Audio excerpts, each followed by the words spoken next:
So the immigration asked me to leave Turkey at some point because Nigeria happened to me. This video is going to be beneficial to you if you're planning to move abroad or if you're already living abroad. So ensure that you watch this video till the end. Before I give you details of this story, I want to welcome you specially to this amazing channel. In case you're meeting me for the first time, my name is Promise Breno and we are changing lives. We drop videos about opportunities one can use to move abroad through work or through studies or through any other legit way. So ensure that you stay glued to this channel by subscribing and clicking the bell so that you'll be notified whenever we drop content. So welcome back, ladies and gentlemen. Yeah, Nigeria happened to me. You know, Nigeria can happen to anybody regardless of where you are. So I want to use this story to help those who want to move abroad and also those who are already living abroad, and also to use my platform to create awareness, you know, regarding the life of a Nigerian or the harsh realities of Nigerians living abroad courtesy of bad governance. I'm a Nigerian currently living in Europe, okay, but I used to live in Turkey.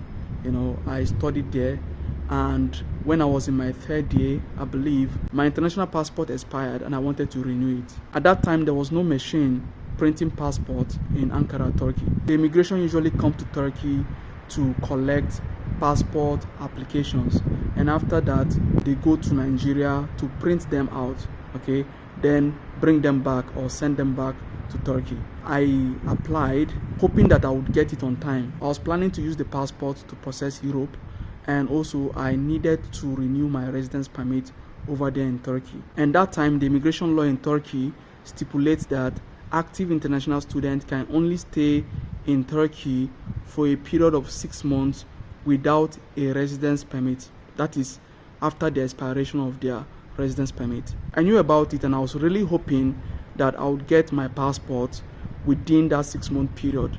But you know, as I said, Nigeria happened to me. Even despite sending somebody to go to the immigration in Nigeria to get it for me, you know, of which the person paid, you know, but then I still couldn't get it within the 6-month period. When I finally got the passport in Turkey, my grace period had already elapsed. I know what it means. I had to leave. It was the 7th month when I got the passport. I pleaded with the immigration in my city in Turkey, but they didn't listen to me and they asked me to leave.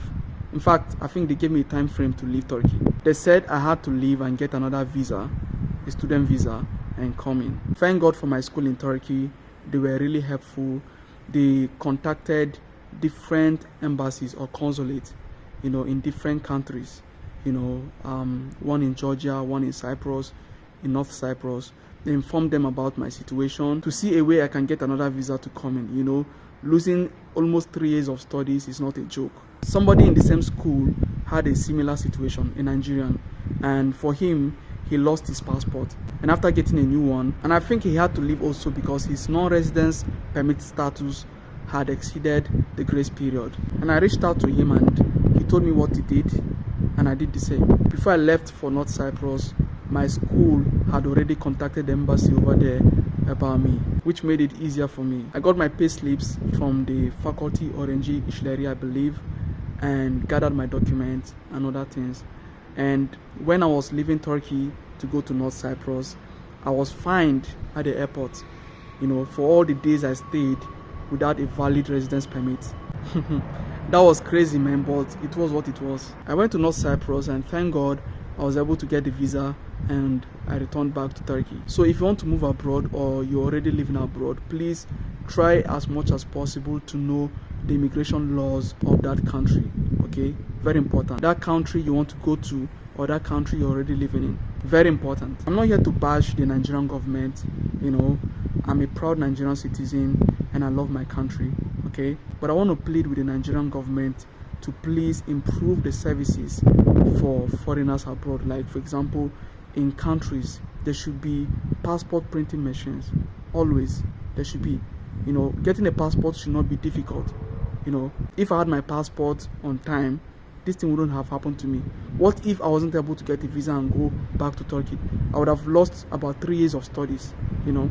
Please improve the services for international students, Nigerian students, to benefit abroad. And please create bilateral agreement with countries so that Nigerians will be favored. The way things are now, it is even a crime to be a Nigerian. in certain places abroad. There are people you meet, and when you tell them you're a Nigerian, they will start avoiding you. This has happened to me personally. The way they check Nigerian passport holders at the airport is alarming. You understand? A friend of mine told me about how he was stripped naked at an airport, I think in Germany or in Austria. I mean, this is not supposed to be. They took him to a room and stripped him naked to check whether he was carrying drugs or something. I don't even understand. I don't just understand. Just because he's a Nigerian, you know, it doesn't make sense. It doesn't make sense. There are tons and tons of good Nigerians. You know, not every Nigerian is bad. You know, Nigeria is a big country, and there are bad people and there are good people. So please stop this stereotype that Nigerians are bad people or scammers. Okay, please. There are many good Nigerians out there, and associating with good Nigerians create excellence. You know, there are very good Nigerians working abroad. I heard that some of the best doctors in the US are Nigerians. You know, Nigerians are everywhere, in the police force, in the military. So please stop this stereotype. And I want to urge the bad Nigerians out there to change their ways. Stop spoiling our names, please. Yeah, so that's it about this video. Let me know your thoughts in the comment section. If you have any question, put it in the comment section. Okay, I'll be glad to see them. Please click the like button to support this video, okay, and share this video with your friends and your loved ones, and subscribe if you haven't done so. Click the bell so that you'll be notified whenever we drop content. Watch other videos I've made regarding moving abroad and thriving abroad. Okay, if you want to talk to me one-on-one, you want me to personalize my guidance to your specific immigration vision, okay, the link is in the description under this video. Okay, go there, do the needful, and reach out to us on Instagram or Facebook. If you need an excellent CV, or you want to upgrade the one you have into a European standard CV, the link is also in the description under this video. Okay, and we have a discount offer. Okay, so if you want both CV and cover letter done for you, the link is also in the description under this video. Okay, go there, do the needful. Hurry up on this one before we change our mind and bring it back to the original price. And also for flight reservation and admission to universities in Europe, reach out to us on either Instagram or Facebook. Okay, all right, thank you for watching. See you in the next one.